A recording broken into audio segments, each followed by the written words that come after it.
Jemi sërish bashkë, zgjedhjet e së dielës eklipsuan disi edhe samitin e 47 vendeve të Evropës që mbajt dje në Tiranë në takimin e 6 të tij dhe për të parën herë në një vend të Ballkanit Perëndimor. Politika tentoi të bëjë pisë edhe një ngjarje me rëndësi, sikurse ajo e së premtes ku përpos shijes së mirë që lë pas nuk u shoqërua me atë dhimbje koke për bllokimin e trafikut, për cilin vetëm ata që nuk duan të informohen tentuan të nxjerrin makinën nga garazhi.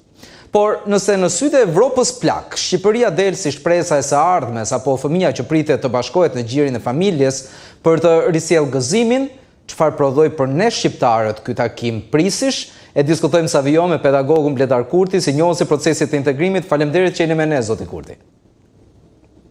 Zoti Erion Dushi, gjithmonë i pret, gjithmonë me këto intro kaq të bukura. Faleminderit. Të rradha në gazetarinë shqiptare për herë vërtetës është gjithmonë kënaqësi për ju dhe për ndjekësit e A2CNN. E çmoj thënë nga ju, profesor, diçka të tillë, po t'i kthehemi bisedës, sepse për ndryshe edhe për te grimit që përdorim ne në televizion do dalë skuqja nga ajo që dëgjova. Përse ky samit në Tiranë? Një historik shumë shkurt për ndjekësit tanë, sikur jemi në auditor. Në 9 maj 2022, fill pas pushtimit të Rusisë ndaj Ukrainës, presidenti Macron inicioi Komitetin Politik Evropian. U mblodh 5 herë në vendet të Bashkimit Evropian.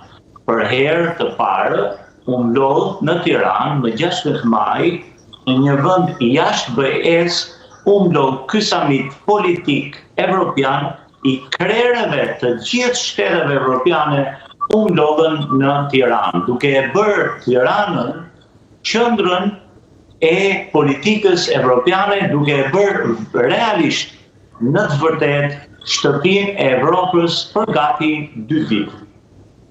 E drejt. Kush është garantori ndërkohë i suksesit të një samiti që bëj për herë të parë në një shtet të Ballkanit? Kush është garantori? Garantori është së pari.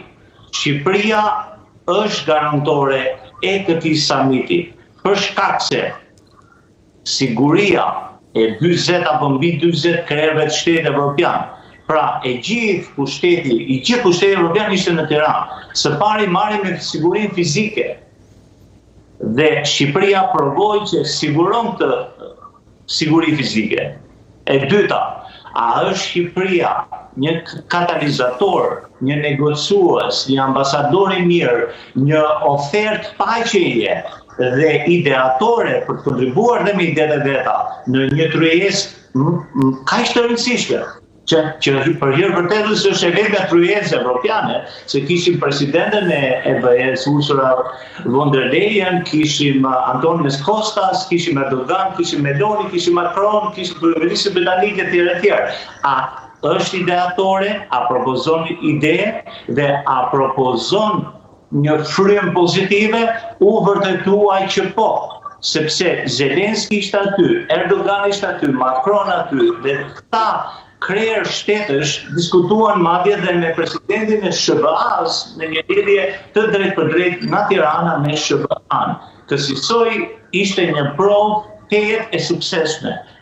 Për të mos thënë, edhe ato ngjyrosjet që ishin si për shembull çanta e dëruar gazetarëve me produkte made in Albania, sikurse dhe ai që trofi vëmendjen e të pranishmëve dhe sidomos opinionit publik mbar botror, ishte videoa përmes AI që ishte bërë të krerëve të shtetës, të cilët sollën të qeshura, humor, ishte një truk për t'i relaksuar pak liderët dhe për të dalë, sikurse edhe dolën në një qendrim unifikues të përbashkët dhe mbi gjitha pozitiv, sepse Evropa është në një udhëkryq për momentin, të cilët do e elaborojnë pak në vazhdim së bashku,